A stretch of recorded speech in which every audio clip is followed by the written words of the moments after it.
So our second panelist today is Mamoa Hussein, a PhD student in affiliation with the Akamai University in Hawaii.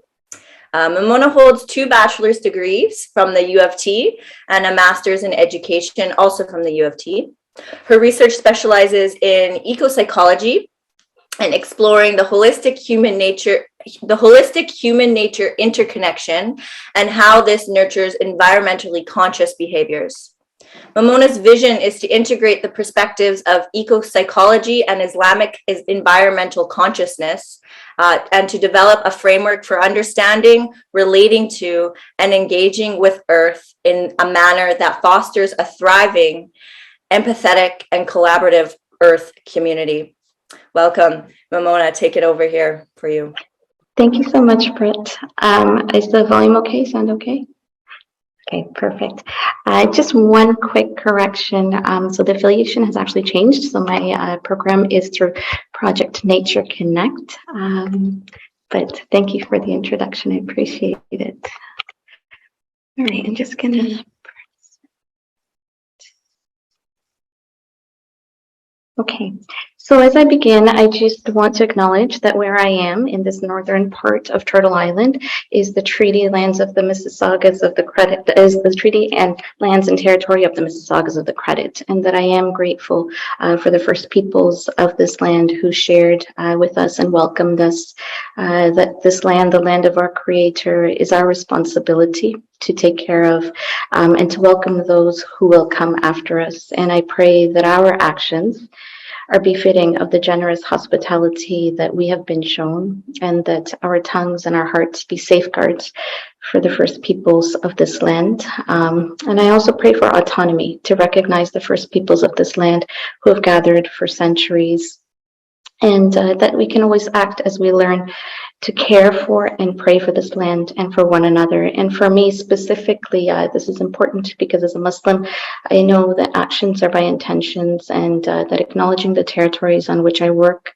live, and celebrate is a necessary first step for me. And it is part of my faith to serve all of humanity and creation and to stand for truth and justice. So I hope to walk with them in this journey of healing and support their efforts to claim justice together.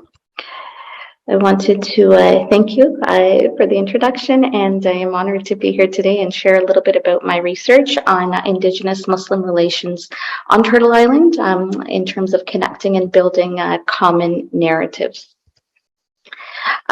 So just a quick overview in terms of where I'm going to go with this today. So as we know, as Muslims are a growing, developing, and maturing demographic on Turtle Island, my research kind of looks at the dynamics of the relationships that Muslim communities and Indigenous communities have been developing over the past decade, what elements have been contributing to the development of that shared narrative, as well as, you know, what kinds of things we can look, what we can look towards in terms of moving forward towards a future together. So what I will do is I will kind of give you a highlight. There is a text here, and I know that there will be a recording available later, so for people that may want to go back and look at this, but I will give you a high-level kind of overview of what my general kind of findings have been. And so this starts with a little bit of history of Muslims on Turtle Island, that Muslims are currently representing 3.2% of the total population, with higher concentrations in Ontario, Alberta, and Quebec. And that the first generation Canadians, 20% of them are non-Muslim Canadians, whereas 73% of Muslims are first generation on Turtle Island. And then even the age distribution. So I have some of these demographics that the Muslim population is younger on Turtle Island. In terms of the first Muslims in Canada, they've been recorded as far back as 1854, and then with a steady growth and over the years to where we are now with, you know, a representation of 3.2%. In terms of the Islamic worldview and the perspective kind of underpinning some of this work is really that Muslims see Islam as a complete way of life, and really grounded in a conception of God or the oneness of God. And so that's some of the research that underpins this in terms of Muslims' perspectives and approaches to life. In terms of data collection, what I did were semi-structured online video interviews with people across the northern part of Turtle Island. Northern being meaning Canada, again, because I think the geographic, the socio-political, historical context is slightly different. So the focus is here on Canada. And then I looked at a thematic analysis. In terms of who identified as Muslim, it was focused on those who just self-identify as Muslim, and the basis of, and the conversation and their basis of relationship building would have been from an Islamic identity perspective. So there are people who are maybe, you know, involved in relationship building are Muslim, but that may not be their kind of starting point or their basis of relationship building. And so these are focused on individuals who are kind of starting from there. From the Indigenous perspective, the people that I spoke to were those who self-identify as Indigenous, and their basis, again, of relationship building was also from an Indigenous identity perspective. So there were 11 individuals interviewed, 4 males, 7 females, 2 identified as Indigenous and involved, you know, with various organizations and communities. And then 9 of them were Muslim. Of those, 2 of them have been in the mentorship of Indigenous elders for several years. And then you can look at the provincial kind of representation, which adds up to more than 11, because some of them have been working and involved in this work in more than one province.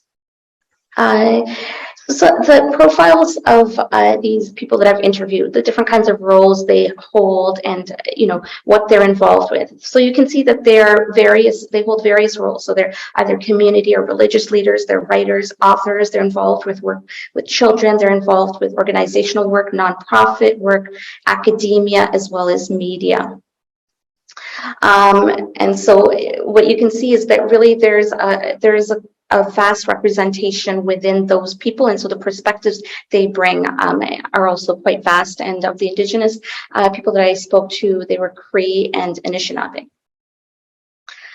And so the question was, why are they connecting with one another? And so from the Muslim perspective, there was this feeling that there was a necessity to connect, from compelled to service, a desire to contribute to social justice, to know the stories of the people of the land. From the Indigenous perspective, it was also this desire to want to change the narrative of Indigenous people themselves. They want newcomers to this land to know the stories of themselves, not through what the government has kind of pushed, but their own standpoints. Also that sometimes, you know, Muslim communities are engaged in acts of giving through a third-party organization sometimes. And the Indigenous communities and people actually want to know those people directly, want to know who this support sometimes is coming from. So those are some of the things that kind of drive why this relationship building is even started.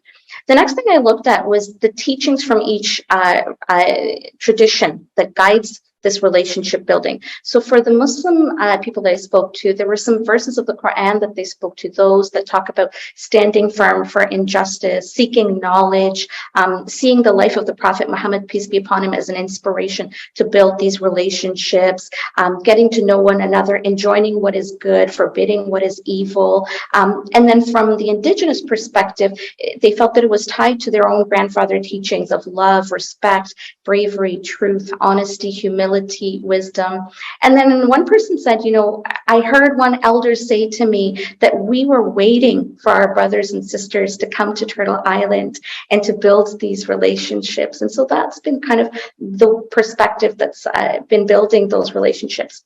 What kinds of initiatives have been happening? So there's things that are formalized, things that are institutional, individual-based, group-based, spiritual, social service-based, as well as celebratory, as well as standing in solidarity. And so I have some images of things that are happening. So those could be things like youth relationship building. On the bottom left, you see a tapestry rug. It was a prayer rug that Métis women and Muslim newcomer women wove together, because Muslims pray on a prayer rug. And so the stories of the two communities are there. On the top middle, you see Indigenous communities welcoming Syrian newcomers at the airport. On the right, you see a storybook that somebody has written written about a mosque that was built in Northwest Territories, and then a picture of everybody gathering together. You see literature that's being written. You see agreements between Indigenous and Muslim communities that are being drawn. And then you see, acts of just visiting one another's spaces, whether that's a longhouse, whether those are powwows, whether those are smudge ceremonies.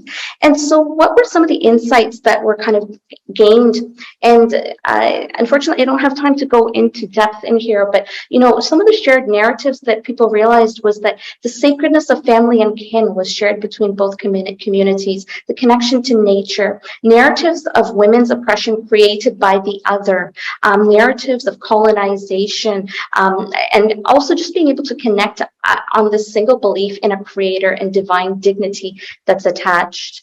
And where is the future? And so when I spoke to people of Indigenous backgrounds and of people of Muslim backgrounds, what they shared with me, and I'll go really quickly over this, but it's quite interesting, so if people have time, they can look at this. Some themes that came out was that to be brave and build relationships deliberately, and to approach relationship building and showing up, whether that's showing up at vigils, whether that's showing up at powwows for Eid, and that there's so much to learn from one another and the different worldviews.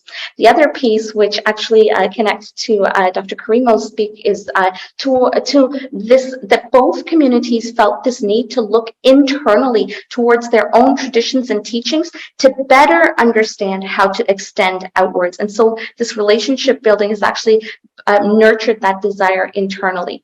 And then the last piece was that grassroots relationships and policy development and climate action commitments, land back and restoration for all living beings, these are some values that both communities are sharing together, and those are things that they can continue to work on together. I will say one thing, and a note on limitations, and that is in developing this research work, in presenting this research work, and conducting, one thing that came out was that we're working under a secular knowledge framework, which contradicts both Indigenous and Muslim traditions. And so really what I have been thinking about is how, as Muslim and Indigenous communities continue to connect, can they kind of transcend that? And both interviewees spoke to this, and even as I present this, I think about that more and more. I'll pause there, and I look forward to the other conversations today. And I want to thank the college and the university and the organizations that have been bringing this conversation together, and all of you for participating and engaging, as well as my research participants who really generously gave of their time and had this conversation with me. So thank you.